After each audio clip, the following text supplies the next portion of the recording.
Marine Faucillon. L'histoire est un petit peu du même ordre que celle qui nous a été présentée tout à l'heure par Laurence Lafanéchère, sauf qu'on est un peu moins avancé. On est arrêté encore à un stade qui est un stade antérieur à la création d'une start-up, mais normalement, si les choses évoluent bien, on devrait aboutir à ça d'ici 1 ou 2 ans.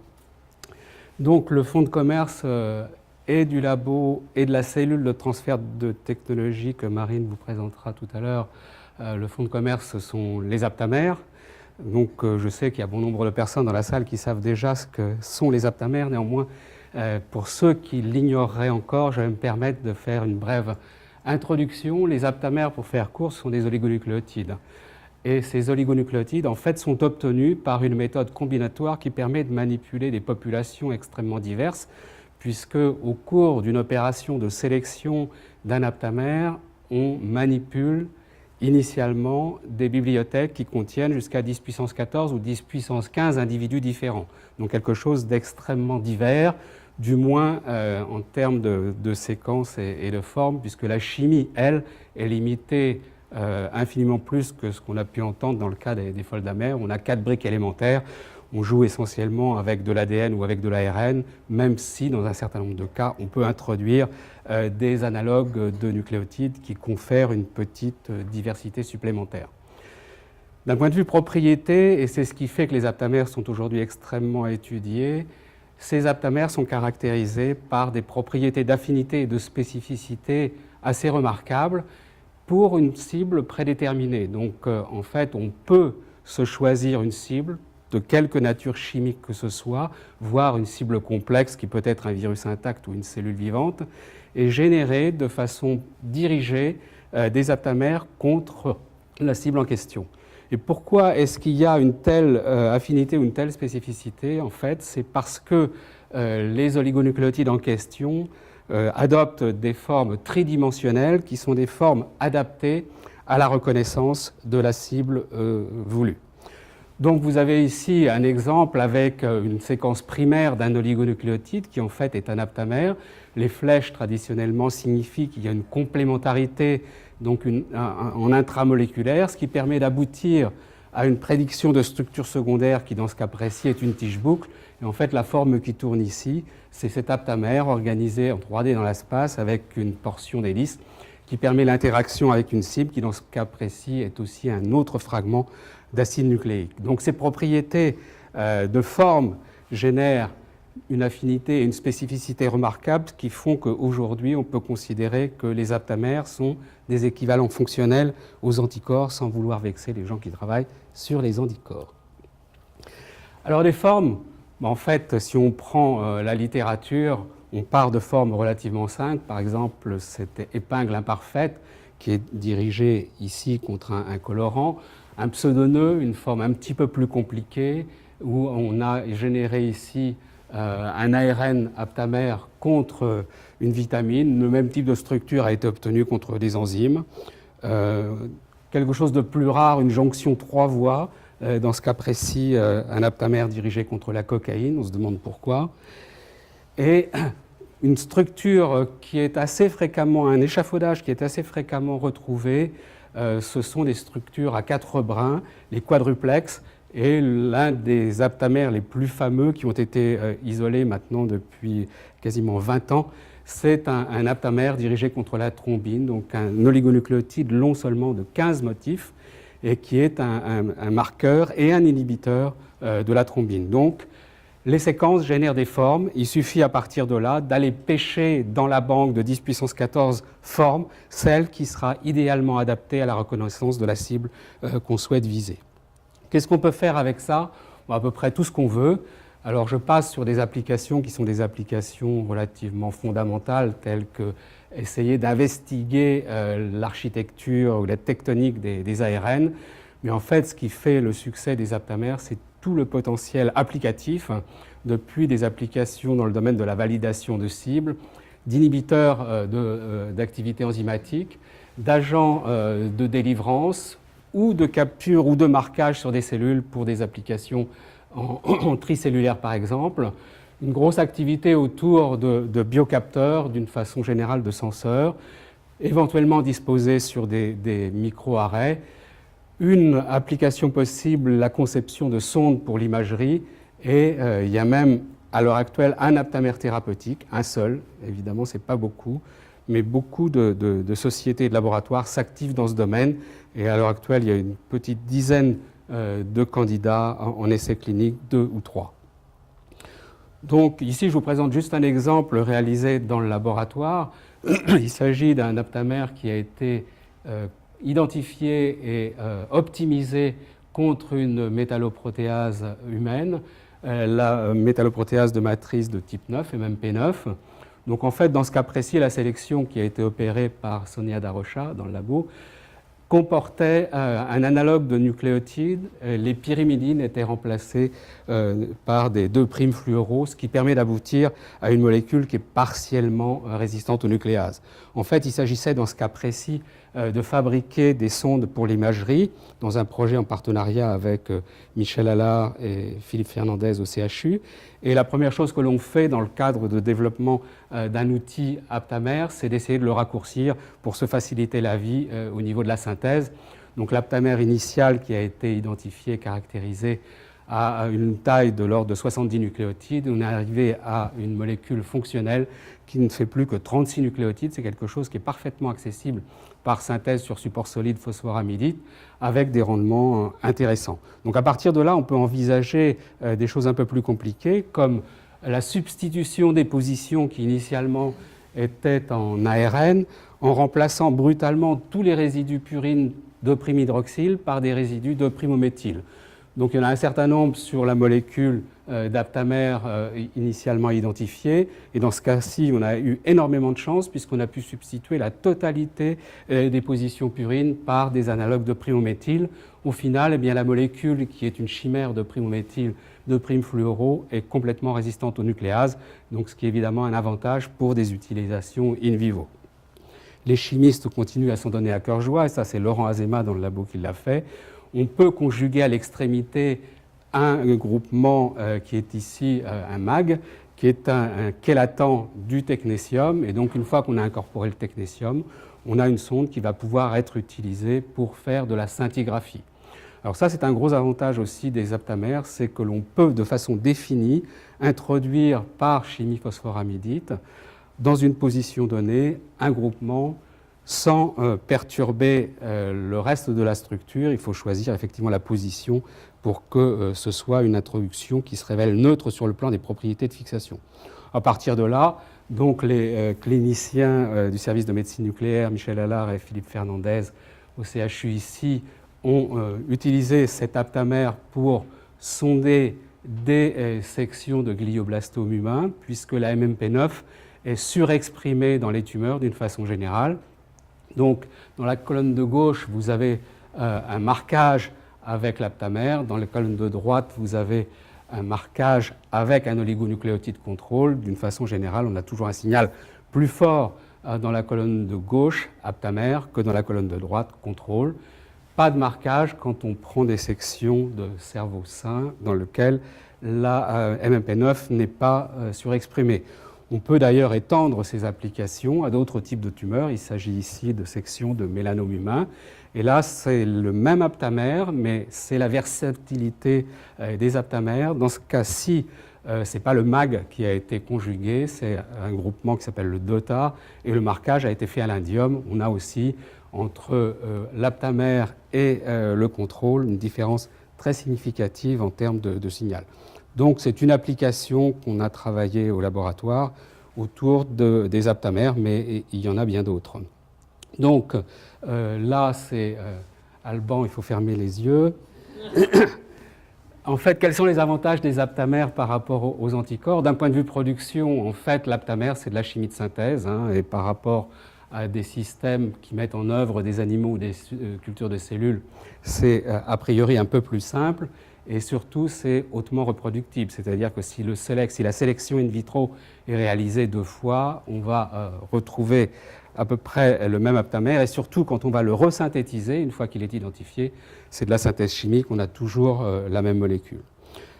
Le temps d'obtention, en l'occurrence, si on parle de quelque chose qui est l'analogue d'un polyclonal, on arrive à identifier un aptamère de l'ordre de 8 semaines. La stabilité, c'est stable dans des conditions assez dures, y compris en termes de température, résistance à la température. Traditionnellement, d'ailleurs, on dénature ces aptamères par chauffage à 90 degrés et trempage dans la glace pour les conformer de façon ad hoc. Les modifications, je vous l'ai indiqué, c'est relativement simple en chimie phosphoramidite et ça se fait de façon définie. En ce qui concerne la taille, il y a une différence de taille évidente. Classiquement, un aptamère, c'est en dessous de 20 kg Dalton. Et en ce qui concerne les essais, en fait, on peut à peu près imaginer avoir comme transduction du signal à peu près toutes les techniques qui existent, et ça se fait de façon directe. Alors je vous disais en fait que le labo est associé à une cellule de transfert technologie. Donc pour des raisons que je ne vais pas développer là, il y a un moment où on a décidé de partager une activité de recherche qu'on continue à conduire dans mon équipe autour de la génération d'aptamères, voire de l'utilisation d'aptamères dans des contextes biologiques ou biotechnologiques assez particuliers. De la partie prestation de services, puisque en fait bon nombre de gens, et c'est tant mieux, se révèlent intéressés par les aptamères. Donc on a à côté la cellule de transfert de technologie Novaptech qui fournit à façon pour des clients académiques ou pour des clients industriels des aptamères contre des cibles de nature diverses. Et c'est à ce stade que je passe le micro à Marine, qui est business développeur chez Novaptech. Merci Jean-Jacques.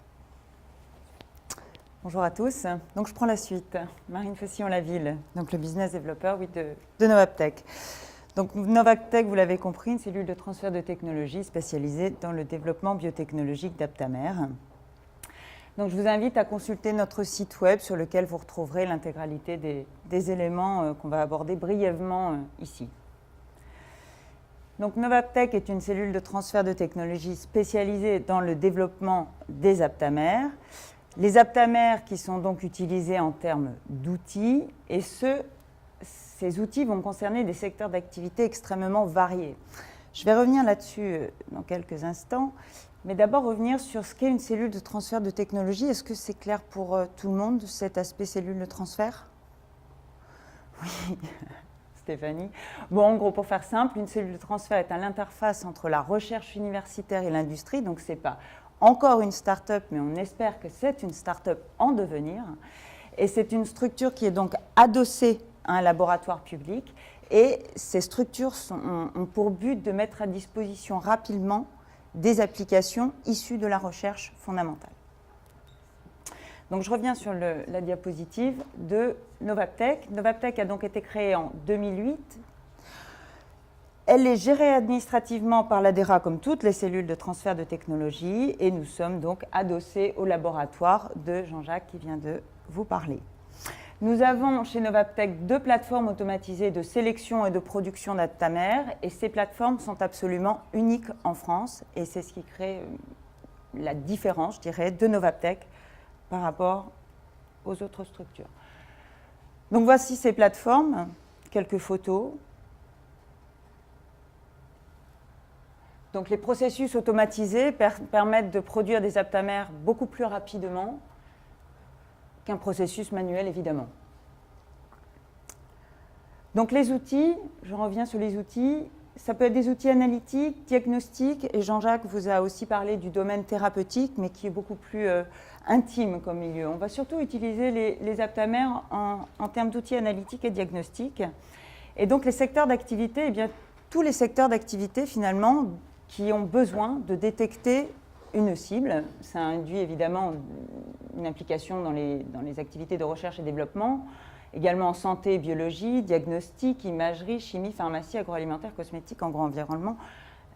Bref, beaucoup de secteurs d'activité sont des secteurs d'activité potentiellement intéressés par les aptamères. Donc, voici des exemples d'applications pour que ça parle un peu mieux. Donc on peut en faire des sondes pour l'imagerie, on l'a vu avec Jean-Jacques.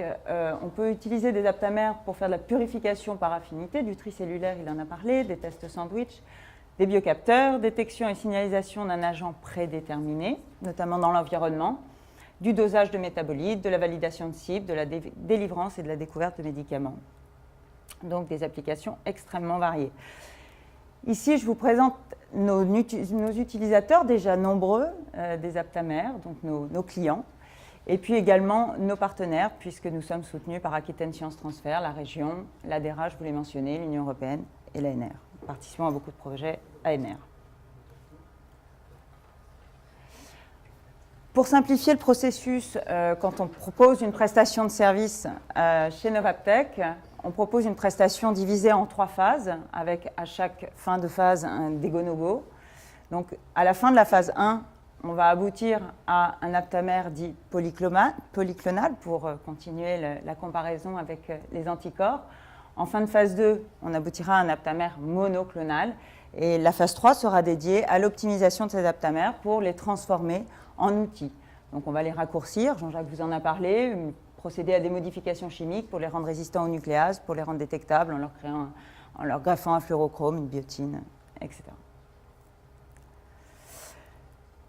Donc voilà, je vous remercie de votre attention et puis n'hésitez pas à nous contacter si vous avez besoin qu'on développe pour vous des aptamères contre des cibles. Et les prestations que nous proposons sont bien sûr éligibles au crédit d'impôt recherche. Ah, c'est autre chose. Non, c'est autre chose. Merci. Est-ce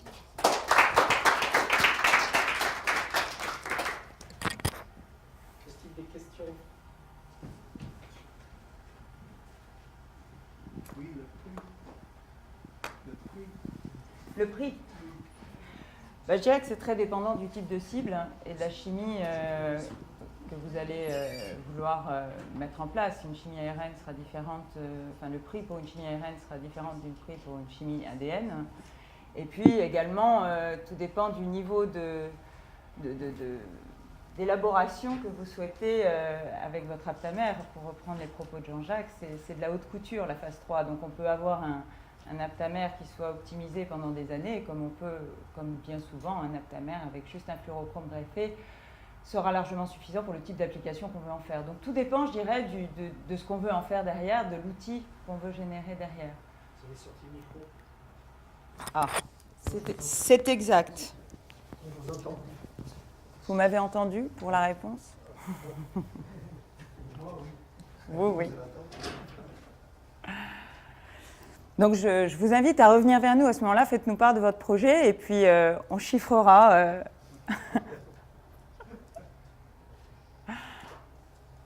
Oui, alors, sous l'aspect thérapeutique, outil thérapeutique, est-ce qu'on connaît la demi-vie comparée aux anticorps de ces aptamères? Là, je vais laisser Jean-Jacques répondre.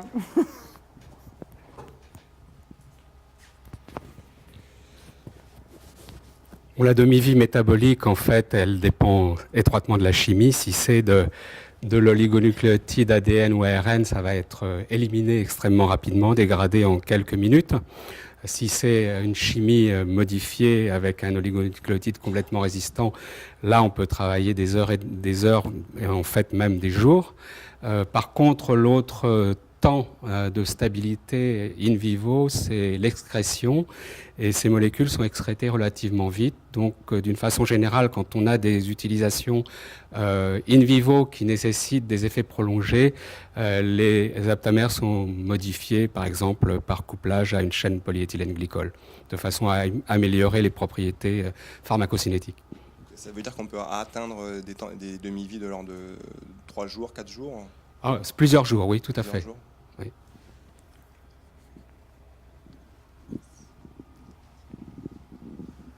J'ai une question qui est un peu provocante parce que tu nous as démontré que c'était beaucoup mieux que les anticorps, clairement. Et alors ma question, ça va être, à ton avis, quel est le facteur limitant qui fait que les anticorps sont toujours plus utilisés de manière générale pour la détection, pour même à titre thérapeutique, que les aptamères? J'adore cette question. Mais bon, tu me donnes un quart d'heure supplémentaire. Non, en fait, il y a un gros handicap pour les aptamères qui est la culture des utilisateurs. Les utilisateurs manipulent des anticorps depuis des décennies. ont des méthodologies qui sont validées pour les anticorps. Petite parenthèse autour des applications thérapeutiques, qui clairement sont un secteur qui exige des efforts de recherche à l'heure actuelle. Et de ce côté-là, on se trouve ramené aux difficultés qu'ont connues d'autres approches oligonucléotides, ou que connaissent encore d'autres approches oligonucléotides. Bon, il y a eu les antisens il y a 30 ans, il y a eu les siRNA. On sait aujourd'hui quelles sont les difficultés pour passer d'effets biologiques à un médicament. Donc, de ce côté-là, les aptamers sont probablement sujets aux mêmes limitations que les autres agents oligonucléotidiques, avec une exception sans doute, c'est qu'on peut choisir des cibles qui ne sont pas intracellulaires. Donc il est probablement intéressant de discriminer dans les essais qui sont en cours entre cibles intra et cibles de surface, voire cibles circulantes. Il y a à l'heure actuelle beaucoup d'efforts dans le domaine de l'hématologie. On cible des facteurs circulants. Donc il est possible que les prochaines molécules à activité thérapeutique soient dans cette classe-là. Mais pour les aspects diagnostiques, bon, vous allez probablement entendre d'ici quelques semaines ou quelques mois la mise sur le marché par la très grosse boîte créée par l'un des découvreurs des aptamers, en l'occurrence Larry Gold avec Somalogic. Ils vont proposer ce qu'ils appellent le SomaScan, où ils ont des micro-arrêts pour 800 cibles, 800 aptamers greffés pour détecter des marqueurs tumoraux d'une façon générale. Donc on est à un moment où effectivement on va commencer à avoir des produits sur le marché.